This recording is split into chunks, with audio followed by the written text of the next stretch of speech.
Hi guys, welcome back. Brody is here. I know I've been wearing the same clothes for the last 4 videos, but I've been recording while I've got a minute. He cries every time I put him down, just while I'm recording. Normally he goes down great. So today I wanted to make a story time video. I'm hopefully not going to make it too long. So anyway, I wanted to make a update story time about me getting sent to A&E. It was been a few weeks now since it happened, but I just haven't got around to making the video until now.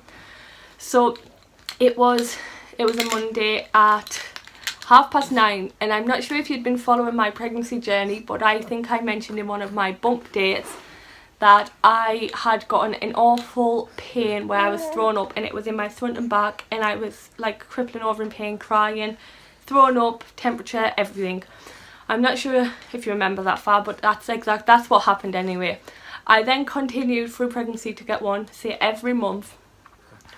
And then after pregnancy I got them, say, every 2 weeks, and then I'd got one twice in 1 week. That was the week I ended up in A&E.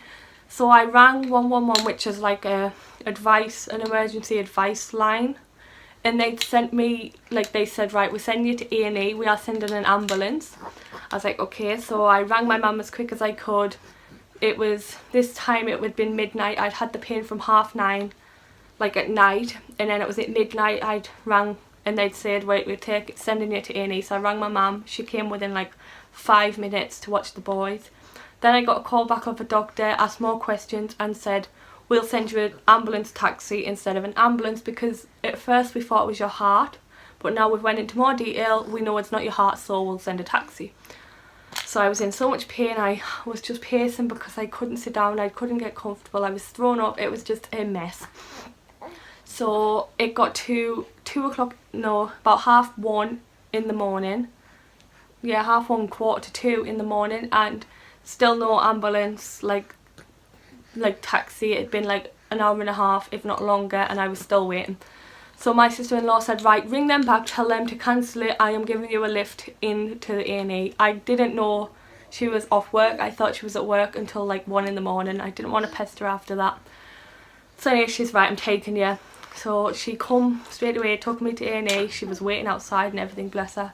Her and my sister we were like just going to watch Netflix in the car park. I thought, I'm going to be here hours. So anyway, we went into A&E. It was me and Lee. There was an hour and 15 minutes wait to see the nurse. And so we waited that hour and 15 minutes. This was maybe about 3:15. We finally got seen. And she said, right, we want you to see the GP. That's like the all hours GP. I said, okay. So we got straight to the GP. Luckily it wasn't busy. It was only us in the waiting room. So we got straight in. I lay on the bed and he felt my gallbladder, and he said, right, it's not gallbladder, because if it was, you'd have jumped off the bed in pain when I touched it. So I said, okay, that's good to know. So I went through like more of my symptoms, and he said, right, I'm going to go and like talk to like another doctor. I was like, okay. So we waited not even 5 minutes, and he'd come back in with a prescription, and he said, we think you have, I'm going to get all the words wrong, I will insert them up here, I think it was gastrite, I don't know, something like that. I think it's like an increase of stomach acid. And he said, we think it's caused a stomach ulcer. So they were like, right, we think you're having like a stomach ulcer attack, that's what the pain is. He gave me a prescription for these to take 2 a day. He said they will decrease the stomach acid to let your ulcer heal naturally, and it should like heal naturally within like he gave me a 4 weeks course. So I am almost 3 weeks through. I'm like 2.5 weeks through. I haven't, fingers crossed, other than I had the attack on the Monday and I had one again on the Friday. I haven't had anything since. Like I said, fingers crossed. I have been watching what I'm eating. I daresn't eat too much. I daresn't eat a certain foods I know sets me off and everything like that. So I'm a lot better. I was very anxious and I was pretty much starving myself, which is not good when I've got 2 little ones to run around after. I need my energy, but I was just too frightened of the pain to eat. So it's only been about half a week that I haven't been like absolutely petrified to eat, and I've started to eat a lot more and started to make sure I'm having my meals and not starving myself like I was. And I'm still scared to try new foods in case anything sets it off. but as of now, fingers crossed, I am on the mend, luckily. I've also got Gaviscon, which I take before bed every night, just in case, like, because I always seem to get the attack on a night when I'm like going to bed or in bed, like asleep, and I wake up with the pain. So we are thinking it's a stomach ulcer. He obviously didn't do like the camera down, which is the proper way to like diagnose it, but that's what he thinks it is. That's what he's given me like tablets for.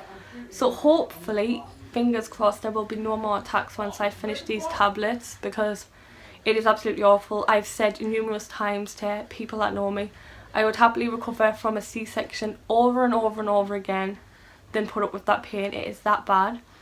So that is really it. This is my story time for how I got sent to A&E and what was wrong. It was what I think a stomach ulcer. I did have to send a sample off to get checked, which came back all fine. There was no sign of the bacteria infection that could cause it. So I didn't need antibiotics alongside the tablets. But I think it's like anti-inflammatory, I think he'd said, tablets that can cause one as well. And I was put on aspirin like pretty much right through my pregnancy, so I'm not sure if that's what's caused it, because it did start midway through the pregnancy when I started that a few months before. So I don't know if that's what it was, or even if it is a stomach ulcer, but hopefully with all these tablets and like the tablets and the Gaviscon and everything, no more attacks will occur. Like I said, fingers crossed. I do not want to jinx myself. So I will just leave this here. So if you haven't already, please subscribe, and I would happily do more story time videos. So if you have any suggestions for like Ethan's birth story or anything really, how I met Lee, anything like that, please just comment down below and let me know. I will happily make them. I need video ideas. I am struggling. So thank you all so much for watching, and please subscribe if you haven't already, and I'll see you in the next one. Bye.